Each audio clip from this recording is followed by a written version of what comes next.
আসসালামু আলাইকুম। আজকে থেকে ফজরের পরে আর ঘুমাবো না। ফজরের পরে আমি প্রোডাক্টিভ সময় কাটাবো, পাখিদের সাথে সময় কাটাবো। এই যে চলে আসছে। আমি ফজরের পরে জাস্ট মোবাইল থেকে দূরে থাকার জন্য যা যা করা লাগে তাই করবো ইনশাল্লাহ। আর মানে আপনারা যারা দিন প্র্যাকটিস করেন, আমরা যারা দিন প্র্যাকটিস করি, আমাদের সব থেকে গুনাহের একমাত্র মাধ্যম হচ্ছে এখন এই মোবাইল ফোন। তো আমি যেহেতু কন্টেন্ট বানাই, আমার মোবাইল ফোন লাগেই। মানে বিজনেস কন্টেন্ট বানানোর জন্য আমি যেহেতু অনলাইনে বেশ কয়েকটা বিজনেস করছি, তো ওই কন্টেন্ট বানানোর জন্যই শুধু মোবাইল ফোনটা ব্যবহার করব।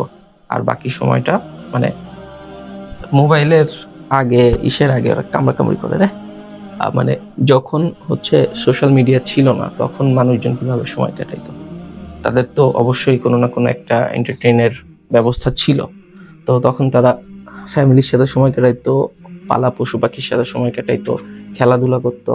তো আগে আমিও তো মোবাইল যুগের আগের মানুষ আর কি। আমার বয়স 33 চলে, তো বেশ বয়স হয়েছে আলহামদুলিল্লাহ।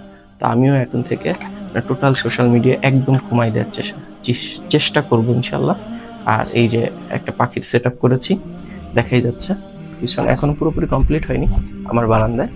আর এরা আলহামদুলিল্লাহ খুব টেম হয়ে গেছে, এর উপরে এসে বসছে। এদের সাথেই সময় কাটাবো ইনশাল্লাহ। মাশাল্লাহ, সবাই মাশাল্লাহ বলেন, নজর না লাগে। এটা হচ্ছে গিয়ে পাইনাপেল কুনুর, এটা হচ্ছে গিয়ে ইয়েলো ফিশার।